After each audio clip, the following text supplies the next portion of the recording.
So in terms of this lunation cycle, we're beginning with a Scorpio new moon, and we're going to be moving soon into um, the Sagittarius season as the sun moves through the last sign of the autumn season in the northern hemisphere. I'm a bit of a traveling show these days. I'm now speaking to you from Oakland, California, so I'm not in Nevada City right now. But of course, this event is hosted by Ouroboros, which is a studio for higher and deeper learning that is located in Nevada City. So, but coming to you from Oakland today. One of the things that I wanted to mention as we're starting off looking at this cycle is that I ended the last forecast in this place. The fact that Mars just turned direct yesterday.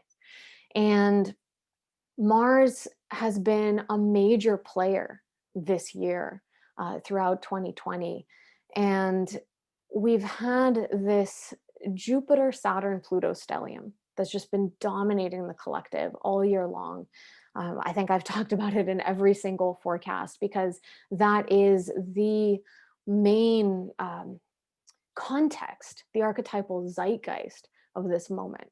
That Jupiter, Saturn, Pluto stellium that's correlating with the pandemic and all the social unrest and conflict and protests against police brutality, the fires, the election, like so many of the really heightened kind of drama of this time is correlated to that Jupiter, Saturn, Pluto alignment. But Mars has been the igniter in this process, in this journey. And we saw Mars come into major play in the spring. Basically, Mars swept through the Jupiter, Saturn, Pluto stellium in March and April. That's where we really saw the pandemic catch fire, everything happening so quickly with the lockdowns. And then throughout the summer, Mars was being activated in a lot of different ways. It's like all these little, not little, I should say, but more like fractured fires igniting. So instead of it just being the pandemic situation, which took the forefront, instead we had so many different events erupting all around the US, also around the world too. And then coming into the fall, that's when we were approaching Mars, then entering into a square, so a 90-degree angle to that Jupiter, Saturn, Pluto. So it's the same archetypal complex as in March and April, Mars with Jupiter, Saturn, Pluto. But it's coming in at a different angle. And it was in September, on September 9th, that Mars stationed retrograde. And I've spoken about this moment before. It was so significant that on the day that Mars stationed retrograde, the fires on the west coast of the U.S. just that was kind of totally dominating the scene. And of course, I'm speaking from being situated on the West Coast. So like being in the smoke, not being able to go outside, not for just one reason, a pandemic, but for two reasons. It's like you're wearing a mask, both to protect against a virus and to protect your lungs against the smoke. And on September 9th was the day that all of these images were coming out of the Bay Area, San Francisco, seeing the San Francisco skyline, this deep, eerie vermilion orange, this reddish color that's exactly the same hue as the planet Mars. And so how literal this expression that the day Mars turns retrograde, so it's at the slowest point in its cycle, it's basically, it's stationed, it's not moving in the night sky. And there's an area of the Earth that actually looks like Mars on that day. And so as Mars has been moving retrograde from our earthly perspective since then for 2 months, there's been this kind of slowing down and coagulating and thickening of the Martian energy. Mars is the aggressor. Mars is the warrior, the that which is action oriented, which is fiery, quite literally, which is peppery, which causes friction and frustration. And Mars being in this retrograde motion, it's like that whole all that energy is concentrating and coagulating and thickening in the collective. And just yesterday, it turned direct. And so it's going to, over the course of the next 2 months, sweep one more time, the third pass in a square to Jupiter and Pluto and Saturn. Now, that actually, it doesn't make its exact alignments during this lunation. So we're getting a little bit of a break from those exact Mars alignments to those three planets. That being said, even though they're not exact hits, that's still the larger archetypal context that we're in. And sure enough, we're seeing the reignition of the pandemic in a way that's really starting to echo what happened in March. And this is something that a lot of astrologers predicted would be the case, because there is this mirroring between the transits now and the transits in the spring. And so we're seeing the restrictions, the lockdowns coming in the same way as we saw in the spring. The difference is we've been in the situation all year. We're used to it. So it's kind of a new level of that coming in. How do you adapt now that you know more of what the conditions are? And that being said, there's of course still the element of uncertainty. How is this story going to crescendo? So that's kind of the background picture, what's holding us through this month. And as usual, I'm going to follow the structure of moving through the lunation cycle. So looking at the transits for the new moon, that's today, and then the waxing quarter, and then the full moon. We're entering into eclipse season. So the full moon this time is going to be a lunar eclipse, and then the waning quarter moon, and then finally the next new moon, which will be a solar eclipse. So I'm going to share my screen so that we're all able to look at these transits. And so we have here right now the transits for today. The exact new moon takes place tonight at 9:07 p.m. Pacific time. So you can see here there's the sun moon conjunction in Scorpio. And Scorpio is it's a water sign, it's a fixed sign. Fixed meaning it comes in the middle of the season, so the middle of autumn in the northern hemisphere. And so it's a water sign, but it's ruled by Mars traditionally. Now, in modern rulerships, it's given to Pluto, and I think both make sense because the qualities of Scorpio have to do with the depths and what's hidden, with what is below perception. And so I when I think about Scorpio, I often think about like what is underwater, what's hidden in the underwater grottos of the soul, of the mind, of the heart. And with the new moon in Scorpio, if you work with an intentional practice around around the new moon, so doing a ritual, setting an intention, or maybe several intentions for the lunation cycle ahead, you want to keep in mind the nature of Scorpio. So these are deep intentions. These are transformative intentions. These are the kinds of intentions that look at the poison in the wound. What is the medicine in the poison? How do we find the antidote within that which frightens us, what terrifies us? It's in Scorpio season, which we've already been within. The last full moon took place on the Taurus Scorpio axis. on Halloween. And it's Scorpio season that the veils are seen to be thin between worlds. So it's Halloween, it's the Day of the Dead, it's All Hallows Eve. This window of time as the world darkens when spirits cross between realms. And when we plant seeds in the Scorpio new moon, we're planting them in deep, rich soil.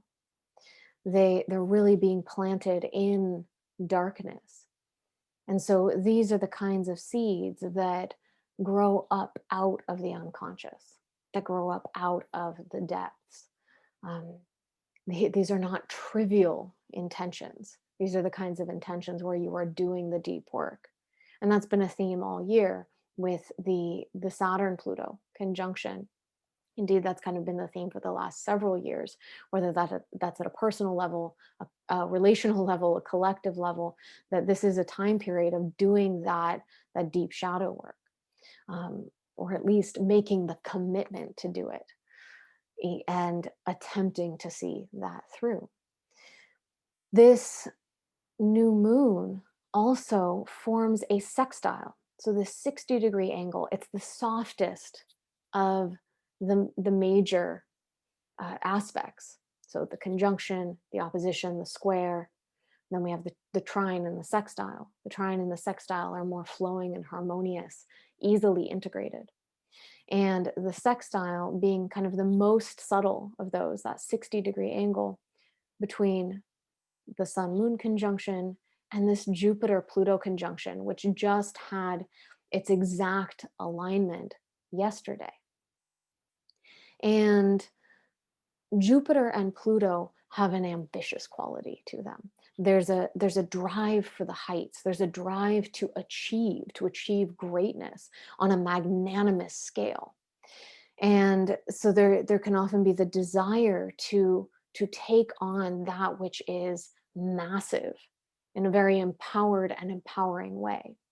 And so having the confluent relationship between the new moon and the Jupiter-Pluto conjunction offers that opportunity when setting these intentions for this new moon to draw on that ambition, to draw on that charisma, to draw on the energy of the high priestess or the high priest, and to unite the depths with the heights.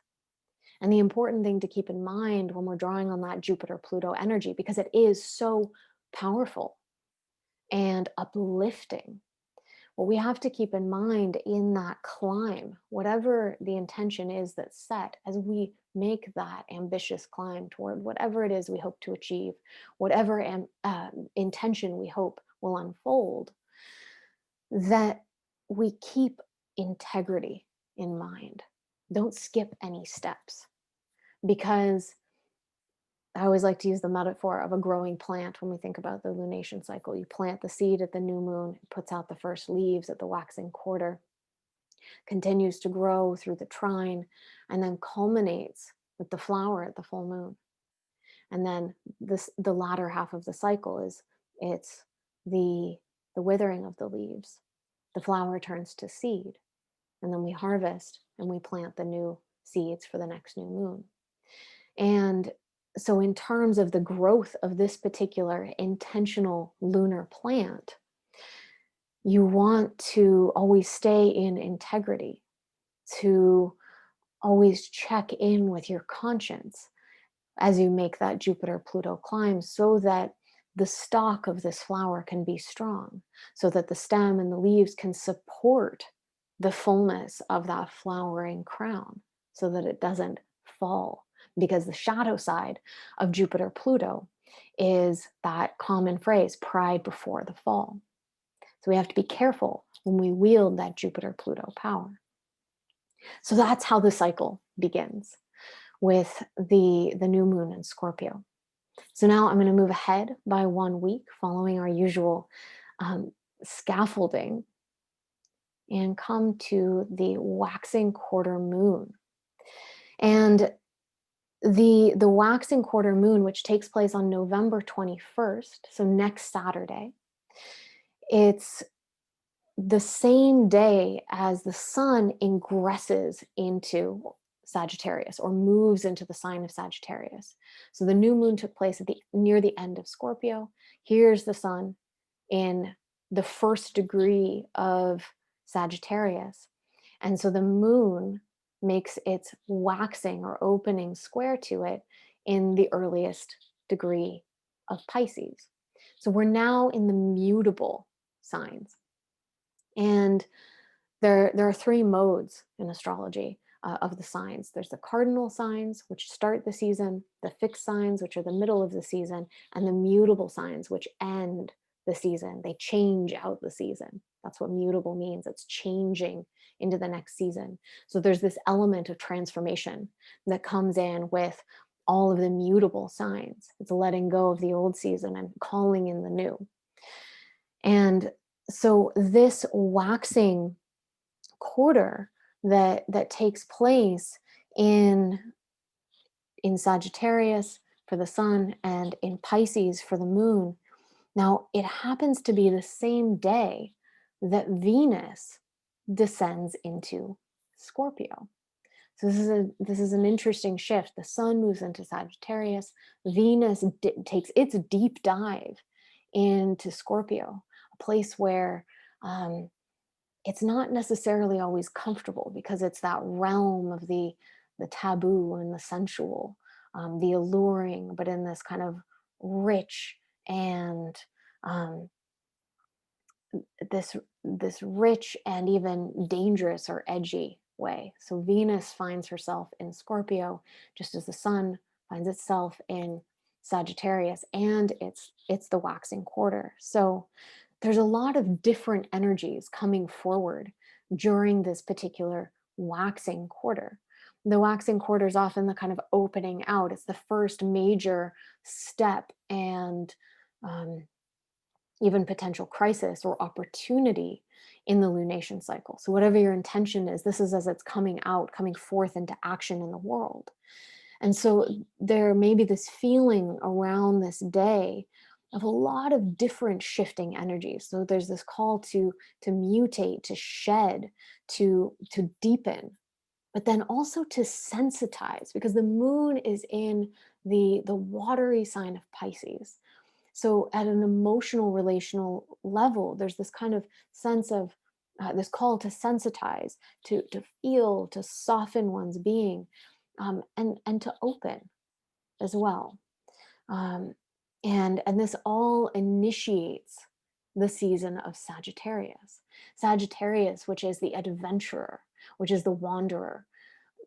It is that which desires to broaden one's horizons, to travel, to see what wide lands one can see.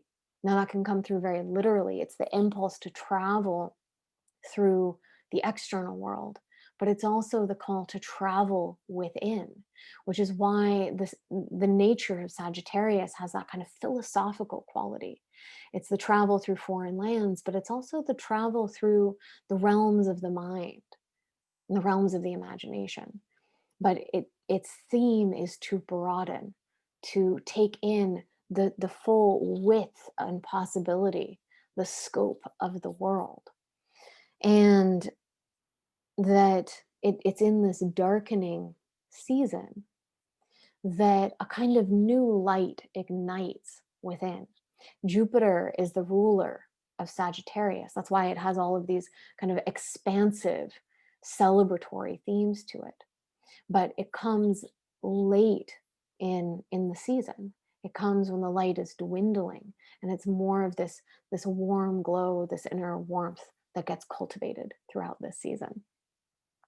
I'm probably biased towards Sagittarius too. As I'm saying that, my sun is in Sagittarius, and I also have 3 other planets in Sagittarius. So as I'm describing that, I can feel the personal resonance with some of these themes, and of course my passion for what Sagittarius has to offer, what its potential is that it can be.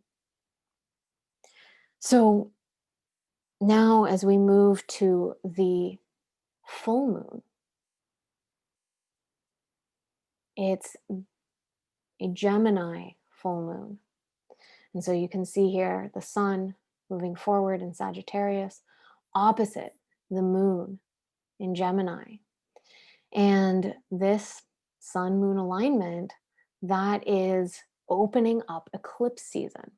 So this full moon will be a lunar eclipse, which means that the earth will be exactly positioned between the sun and the moon. And so when we look at the full moon, instead of seeing the brightness that we usually see, that brings the daylight mirrored into the night, instead we will see the shadow of the earth obscuring the moon. So it's a red moon, it's a blood moon, and there's an eeriness to it because what should be light is dark. It brings that darkness into what should be the brightest night of the lunation. And traditionally, eclipses are seen to be times that we might want to treat them as potentially malefic. And one wants to be cautious in terms of how you approach the eclipse. They're very powerful moments, eclipses. And the reason they're traditionally seen as malefic is because it's a disappearing of the light. That's especially the case with a solar eclipse, which we'll be looking at when we come to the new moon. But both lunar and solar eclipses, you want to treat them with respect. You want to treat them with caution. And for those who work in magic, it's advised that during the eclipse itself, you don't work magic. You don't manifest during that time because you are calling in the unlight at that time. And so some of the best ways it's advised to spend an eclipse, the exact time period of the eclipse. Now, this particular eclipse, the exact alignment will take place at 1:30 in the morning on November 30th. So very early in the morning. And so you may just be asleep during this time. But if you happen to be awake, the way to spend an eclipse is in prayer, is in a state of purification. So in a bath, being able to almost protect oneself in those waters. Now, the nature of this particular eclipse, the moon is in Gemini, which is a Mercury ruled sign. And it so happens that on this particular day, Mercury is making a 60-degree sextile to Saturn. Now, Mercury-Saturn, when it's in that soft angle, can come through in terms of clear thinking, precise thinking. Now there can sometimes be a rigidity or a narrowness to that, to the thought processes, to the mind. But some of those more negative inflections of Mercury-Saturn are more likely to come through at a harder angle. I would say Mercury sextile Saturn could come through more in terms of just that mental clarity, the light of rationality being very concise and precise. And with the moon in Gemini, there is this additional focus on conversation, on dialogue with others, speaking, taking in ideas. And so with this being a lunar eclipse, there's a kind of darkness that comes in to that mental realm, that conversational realm. And the thing with eclipses is they seed a potential that takes time to recognize what's really unfolded. It actually often takes until the next eclipse season to look back and realize, oh wow, that's what was initiated during that part, during those eclipses. We don't see it right away. And I think that's part of why it's so important to be really intentional around the eclipses, because you won't be able to see the effects yet of what you're seeding during that time. And yet it ripples forward in these subtle and sometimes not so subtle ways. So that my sense with this emphasis on Mercury, both the Mercury sextile to Saturn and the moon being in Mercury's sign, that some of what gets seeded is around conversation, around dialogue, around communication. Can we communicate clearly, directly, precisely? And what will that seed? We live in a time of misinformation, misunderstanding, not listening, not hearing. What happens if part of what we cultivate during this lunar eclipse is the capacity to listen more deeply, to listen to the parts of ourselves and the parts of others that are hidden, that we cannot see by the light of day, that can only be seen by the light, the unlight of darkness, the light of the blood moon, the light of the lunar eclipse. So now I want to move forward again to look at this time, the waning quarter moon. And this takes place, of course, the moon is still, or the sun is still in Sagittarius, square the moon, this time in the mutable sign of Virgo.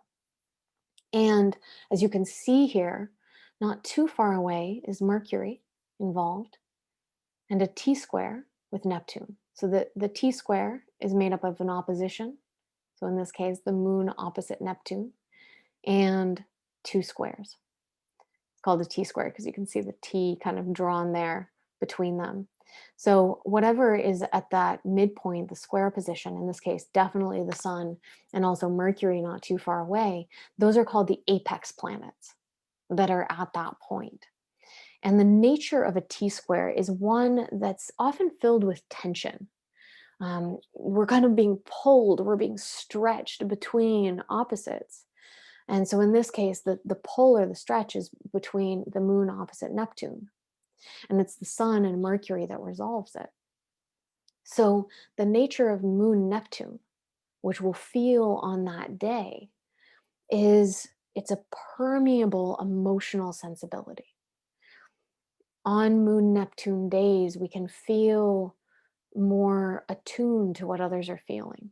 It's like the boundaries of who we are more porous, especially the emotional field. So you can walk into a room and you can feel what's happened there without someone telling you.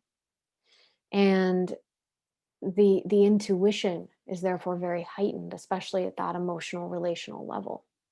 And actually, I find that on moon Neptune days, one of the best things one can do, especially if you're more easily overwhelmed by those energies, is to retreat inward, to go into your own inner sanctum, to have a part of your home that feels like a sacred space that you can withdraw into and just dissolve and allow others' feelings to just rush out of your being.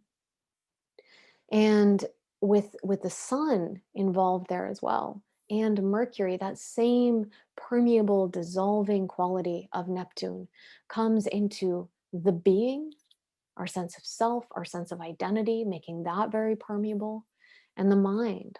That's the mercurial part. So throughout this day, as we're bringing the lunation more to a close, it's like a bringing in the harvest from the lunation. So we've been working on the intentions that we've set at the new moon throughout the lunation, and it's this waning quarter where we bring in the harvest, which is especially fitting for that Virgo moon. So we're bringing that in, we're reaping it in, but what are we reaping? We're reaping a Neptunian harvest. And the Neptunian harvest it's a reaping of dreams, of visions, of fantasies. It's a drawing in of all the world's symbols and myths and archetypes. It's a drawing into this realm, the other world. And so if you feel, especially on this day, highly permeable and a kind of tension around that is part of why. Because the sun, the moon, and Mercury are all in alignment with Neptune on this day. And so it makes us porous to osmosis with the world and with the other world. Very esoteric sounding. So finally, when we come to the next new moon, that's the new moon in Sagittarius. This takes place December 14th. And you can see it's taking place later in Sagittarius. Mercury still very close by. And that new moon in Sagittarius is a potent solar eclipse. For those who haven't seen a solar eclipse, it is one of the most numinous, just absolutely exquisitely beautiful things that you can witness. This particular one, where I'm located at least, you won't be able to see because it takes place during the day. You'll be able to feel it. You'll be able to feel it energetically, archetypally, but you won't be able to visibly see it. And I remember the last time I saw a total solar eclipse was the Great American Eclipse 2017. And in that moment, I decided, I was like, I want to become an eclipse chaser. I want to go all over the world and bear witness to this. It's like a love making between the sun and the moon. It is a sacred marriage. As you see the sun and the moon come closer and closer to each other, and the sun's light disappearing behind the moon. And there really is nothing like that moment right before the exact alignment. It's called the diamond ring, where you see that last little piece of sunlight just radiating out behind the darkness of the moon. It looks like a diamond ring. And I feel like that's so significant. It looks like a diamond ring, and it's the moment before the sacred marriage, the conjunctio between sun and moon. It's like they're renewing their vows in the cosmos. And we have the privilege potentially to witness that, whether we're witnessing that physically or we're witnessing that within our own beings. But it's this renewal and remaking. It's going into the darkness, into the depths together, and then re-emerging after that kind of cosmic lovemaking that takes place. And part of why this is such a potent solar eclipse, Mercury's nearby, so it's bringing in, again, the mind, the intellect, ideas, thinking, insights, communication into that conjunctio, into this seeding of a new moment. And it's also, there are two other exact alignments that take place that day. One is the alignment of Venus. Venus makes an exact sextile to Jupiter. So through this time, and I'll be going through this day by day afterwards, after I've gone through this lunation cycle, but Venus is making a sextile to the great stellium, and it's in exact alignment with Jupiter, which is a very heart-opening, loving, abundant, rich, opulent, luxurious transit. Now it's sandwiched between Saturn and Pluto, which is going to put some limits and intensity there. But on the exact day of the solar eclipse, that's also when Venus-Jupiter aligns. And so there is this really beautiful celebratory quality that can come forward with that Venus-Jupiter. There is such a richness and a luxury to that. So I could see this new moon, especially because it's in Sagittarius, which is Jupiter's sign, really carrying this celebratory quality within it, like celebrating the sacred marriage between the sun and the moon. And really, it's almost like they're expanding their hearts, their love, to encompass the whole of the world. Now, simultaneously, you'll notice Mercury that day also makes an exact alignment, a trine to Mars. And this is it's very different than the energies I've been talking about. Mercury in that trine to Mars is more of, it's like an ignition of of the mind, of ideas, of conversation. I can imagine this would actually be a very um, fiery day in terms of dialogue. Now, it helps that it's a trine, so that's more flowing between people, but you want to be conscious of arguments around this time, because Mercury Mars can be the debater. It can be the person who wants to kind of drive home an argument, and tempers may flare around like a conflict in ideas, or how one thinks may feel really impassioned, really inflamed. So this is such an active new moon. And again, with those seeds of intention that get set. Now, the same thing I was saying with the lunar, the lunar eclipse. From a traditional astrological perspective, you do want to be mindful of the malefic nature of the darkness of the solar eclipse. And so again, kind of being more in prayer rather than in a state of like manifestation, and during the exact alignment is better. um, I always see it as kind of holding space.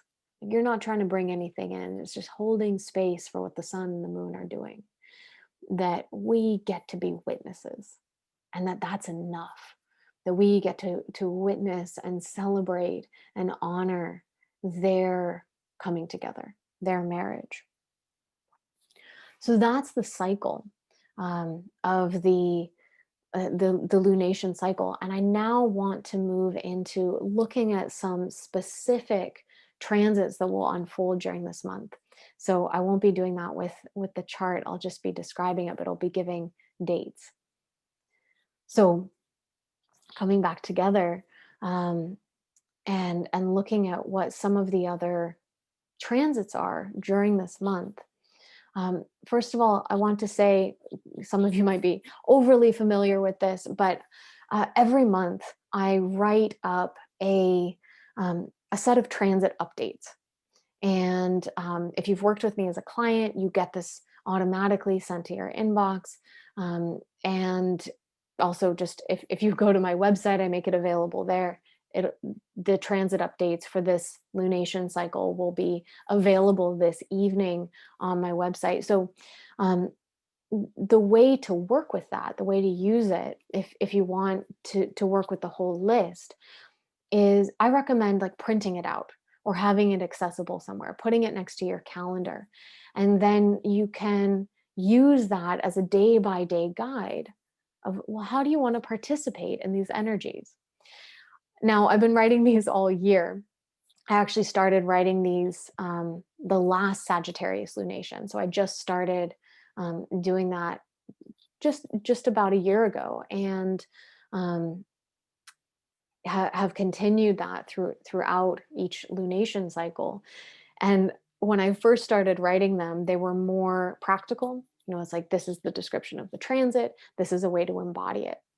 And as the year has gone on, they've become a bit more poetic, which has been a lot of fun for me. And while I have gotten positive feedback on that, it's it's not always as practical. And so while I do say, if you want to work with these energies in this way, you kind of want to plan how you're approaching your life through this lens.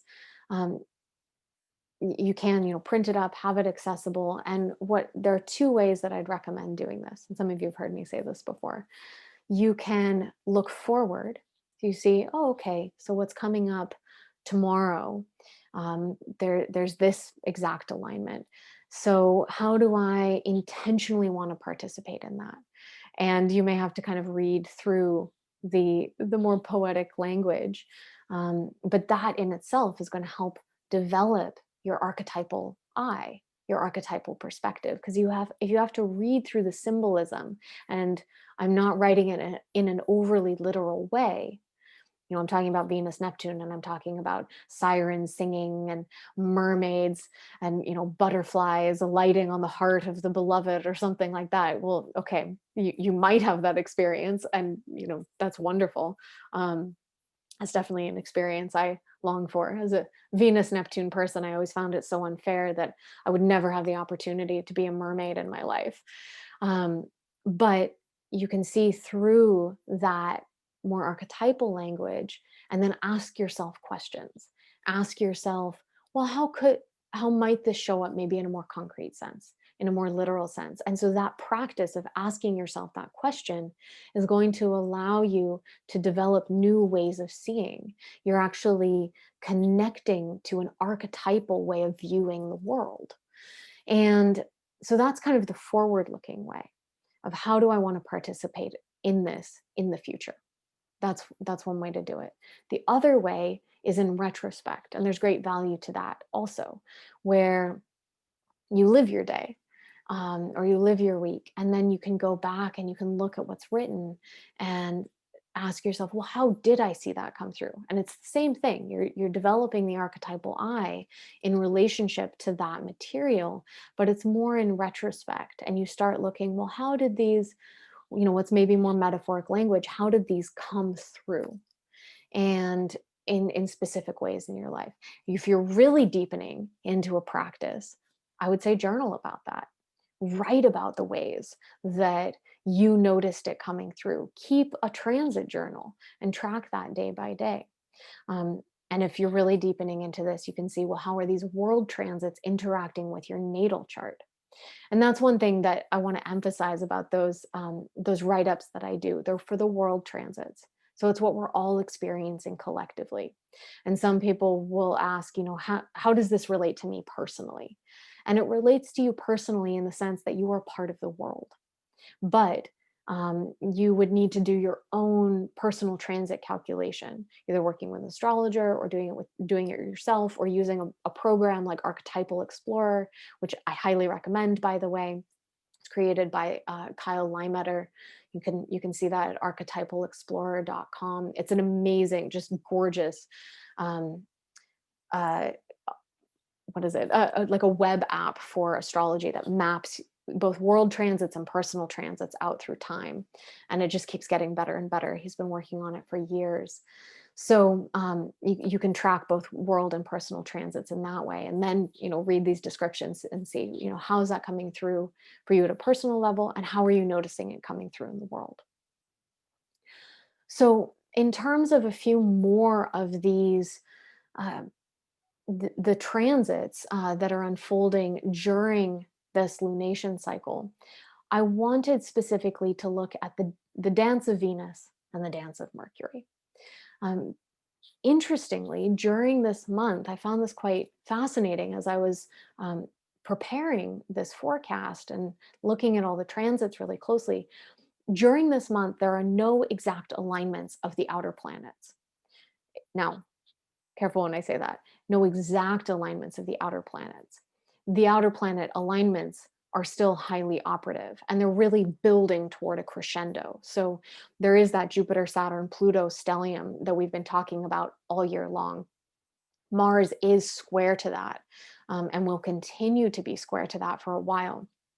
But there are no exact alignments between outer planets. We just had the exact Jupiter-Pluto conjunction, the very last one of this year, the last of 3.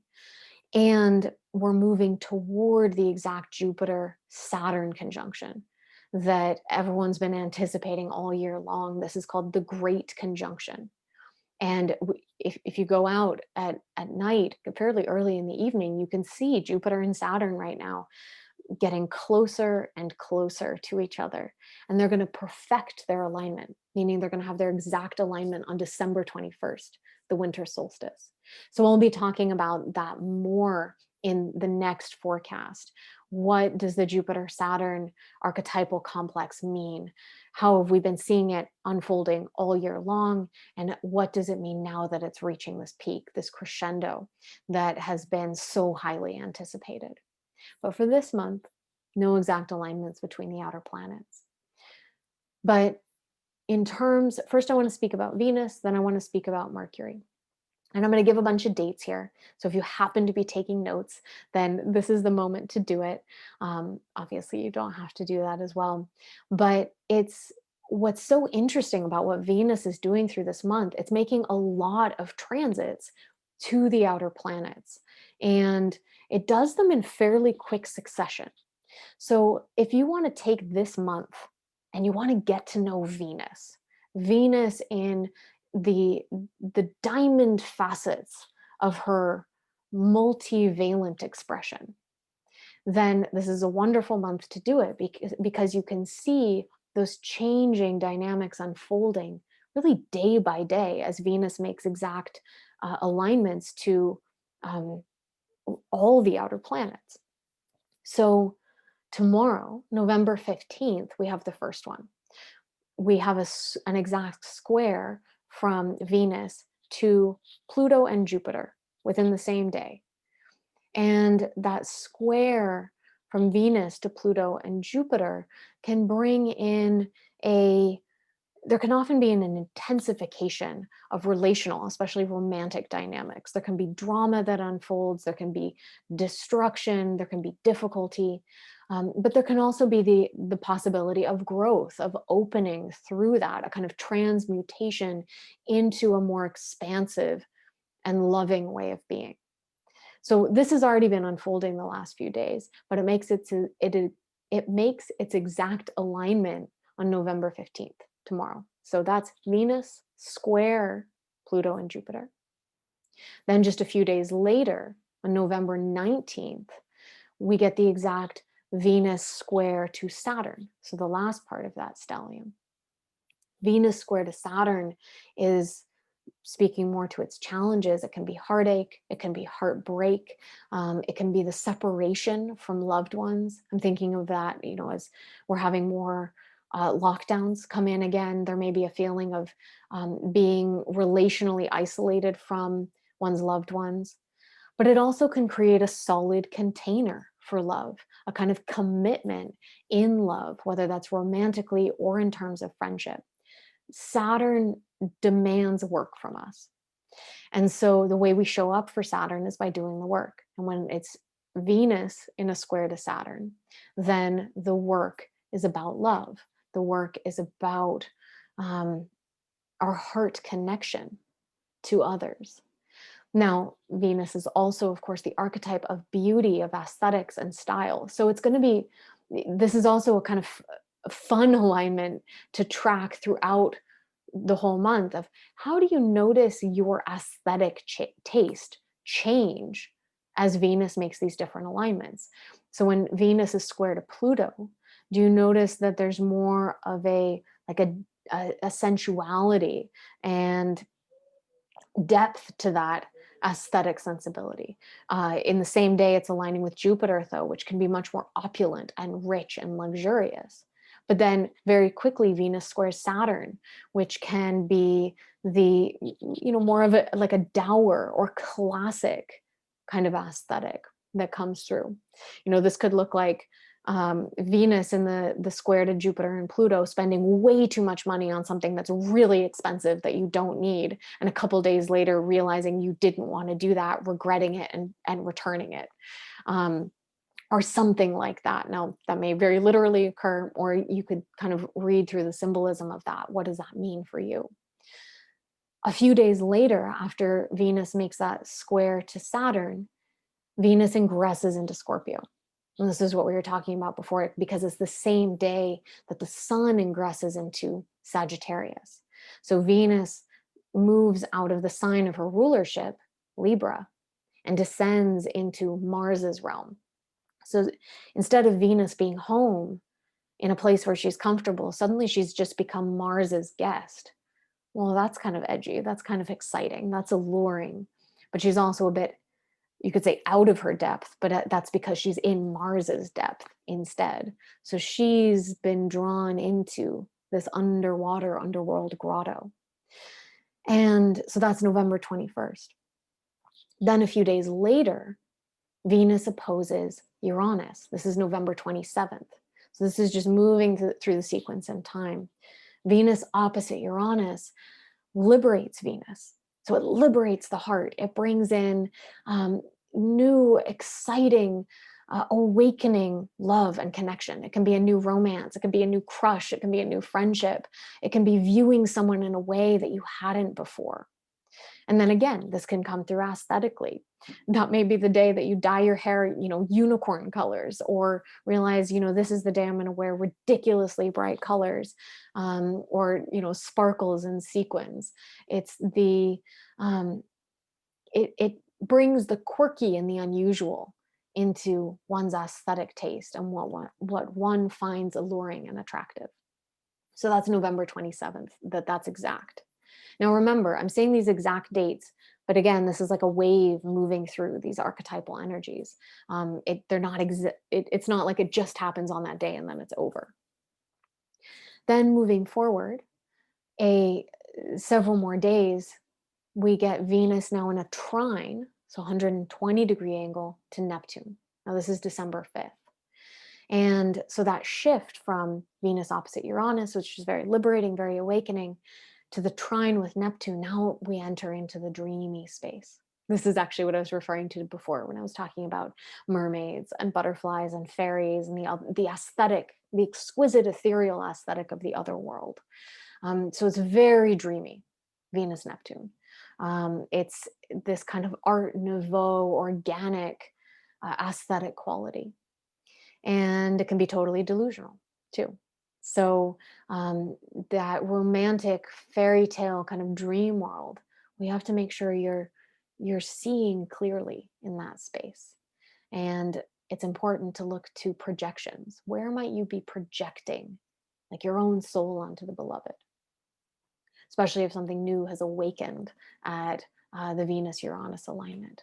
So, making sure to question when you can, asking yourself those questions. Am I seeing clearly, or am I mystically enchanted by an illusion of my own weaving? Then, interestingly, this is what's so fascinating about this sequence. By December 10th, so the trine to Neptune was December 5th. By December 10th, Venus moves into a sextile, so a 60-degree angle with Pluto. So within 1 month period, we have the square of Venus to Pluto and Jupiter. By the end of the month, we have the sextile. So you really get to become familiar with how fast Venus is moving at this point. And so there's a reiteration of themes. And so what I would look to in terms of this alignment is in whatever unfolded for you when Venus was square to Pluto and Jupiter. Basically, what's unfolding right now? What's unfolding tomorrow, November 15th? Look to how those themes might come up again when Venus sextiles Pluto on December 10th and then sextiles Jupiter on December 14th. And again, December 14th is the same day as the solar eclipse. I have a feeling there'll be a kind of resolution that takes place.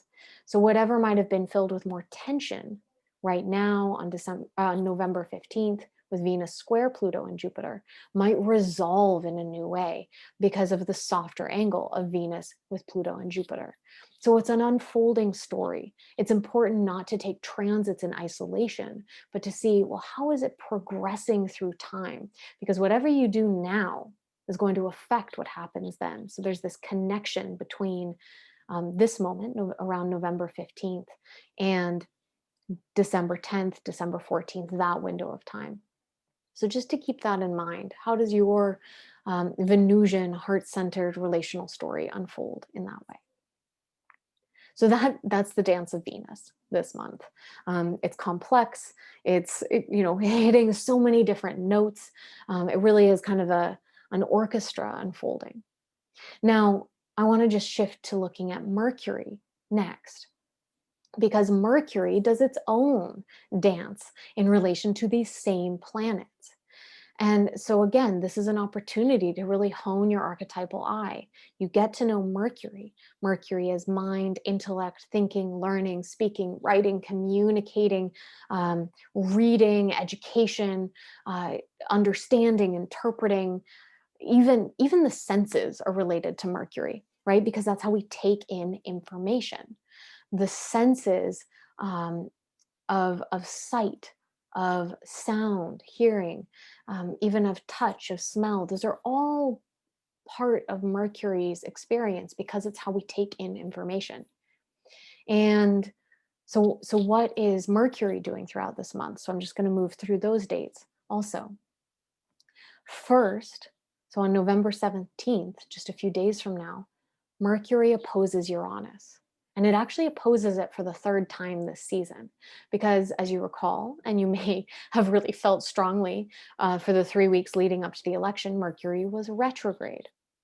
And so during Mercury's retrograde back and forth, it opposed Uranus a couple times. And Mercury Uranus can be like unexpected information, surprises, the revelation of new ideas. It can often make our thinking quicker. It kind of accelerates the mind. And so with Mercury opposing Uranus for the third time, it's the third wave of new ideas, insights, thoughts, mental or intellectual awakenings. And you may find certain things revealed during this third opposition that maybe you didn't notice or were set up in the earlier two alignments of Mercury with Uranus. It's also just thinking again, November 17th is when this takes place. If you're working on something where you need fresh ideas, where you need to write something, where maybe you're crafting a proposal for something, or drafting some kind of a communication, this is the potential for those intellectual breakthroughs to be able to think outside the box. So in terms of kind of grabbing the energy, it's a good time to do that. Then, as Mercury progresses and moves forward in the sign of Scorpio, it's going to make a trine to Neptune. So all this is coming in the same order, by the way, as we saw with Venus, because of course, it's sweeping across the same configurations of outer planets. So that trine to Neptune will take place on November 23rd. And this is a very kind of mentally dreamy space. It can feel like the mind is given over more to the image, to the imagination. The dream world may come alive more. It can be harder to focus too. It can be harder to remember things under Mercury Neptune alignments because it's just the ideas flow in and the ideas may flow out too. So both with Mercury opposite Uranus and with Mercury trine Neptune, I would say, keep a notebook in your back pocket because you're probably going to have really exciting new ideas, and you're probably also going to get images and insights and kind of symbolic references that can illuminate a lot of different ideas, but they're ephemeral. It's like catching a dream. That's why you want to write it down, because wow, that was such a profound insight and it's gone. So working with that kind of flowing energy of Mercury as it's in relationship to Neptune on November 23rd. Then moving forward a few more days, Mercury makes a sextile to Pluto on November 27th. So this is the same day actually that Venus opposes Uranus that we were talking about before. And so when Mercury comes into this alignment with Pluto, really it deepens the mind. There's kind of voracious desire to know, to understand, to devour knowledge with Mercury Pluto. It's wanting to find out, um, deep secrets, for example, to ferret them out. Now it is a sextile, so it's a bit more subtle, but really investigating things. And we might find, at a collective level that like shadowy information comes forward during this time period, things that we want to know, but we also maybe don't want to know. That can happen personally, that can happen collectively. So again, it's like the emergence of secrets. And um, there can be a bit of paranoid thinking. Again, it's a sextile, so it's not overly dominant, but there can be a bit of that paranoid quality and like what's really going on, especially in an age of misinformation. So that it's just important to be conscious of that side of Mercury Pluto, or we can have this desire to kind of repress information, to keep secrets, to keep things hidden. So again, to be aware of that. Then very, very quickly, the following day, November 28th, Mercury makes its sextile to Jupiter, which is much more of like It's the storyteller, it's the orator, it's the big ideas, it's the philosophical musings. Now, since these are happening basically simultaneously, it's like the mind goes both broad and deep simultaneously. So amazing window of time for learning, for understanding, for taking in information. Um, in a way that can be transformative and actually contribute to your growth process. Pluto is what's related to the transformation, Jupiter is what's related to the growth process. And then again, just as quickly, November 30th, so just 2 days later, Mercury makes its sextile to Saturn. And so that's what we are looking at. It's the same day as the lunar eclipse. So just again, the sequence: Mercury Uranus, Mercury Neptune, Mercury Pluto, Mercury Jupiter, Mercury Saturn. Um, if this is something that you're drawn to do, I would say track those days and pay attention to what your mind is doing on each of those days. How are you thinking? How do you notice Uranus showing up with the opposition? How do you notice Neptune saturating in with the trine? How do you notice Pluto kind of pulling you into those depths with the sextile and Jupiter expanding from it? How do you notice Saturn maybe kind of narrowing things in when Mercury makes the sextile on November 30th? It concretizes what maybe was opening out in a broader way before. So it's almost like you're doing all the research in all these different areas, and then Mercury sextile Saturn is like, okay, this is what's happening. This is what's real. This is how I'm going to bring it into form, which happens again to be the day of the lunar eclipse. So a very potent moment. The next day, December 1st, Mercury ingresses into Sagittarius. So we've just seen Mercury sextile Jupiter, which already has this kind of storytelling, um, oratorial quality to it. And then it enters into Jupiter's sign, Sagittarius, and will be there over the next few weeks. And Mercury in Sagittarius does have a tendency sometimes to exaggerate. So as Mercury moves through that sign, again, being aware of like, how might you be exaggerating? How might you be emphasizing the wins, kind of in that more celebratory sense, while trying to ignore the failures or the difficulties, being overly optimistic? Again, something to be conscious of. But again, all that being said, we could use some optimism at this time. So maybe that kind of broader thinking is really helpful because it actually can bring in new possibilities, new ideas. Then, we started off with Mercury in that trine to Neptune on November 23rd. This is, again, you can see how quickly Mercury is moving. It comes into a square to Neptune by December 13th. So it's a new kind of relationship between Mercury and Neptune. So again, I would invite you to compare, what does Mercury trine Neptune feel like on on November 23rd? What does Mercury square Neptune feel like on December 13th? Do you notice a difference? Are they mostly similar because it's the same planetary archetypes involved? Or is there a bit more challenge, a bit more tension in the square? Did the trine come a little easier? Um, Keeping those as open questions. So, with both this journey of Venus and this journey of Mercury, you really are getting the opportunity this month to move through these sequences. And if you happen to have a kind of research oriented mind, it really does provide like an archetypal laboratory to experience this in. So finally, the last alignment from Mercury is the one that I mentioned right at the end because it takes place on the same day as the solar eclipse, and that's the trine to Mars.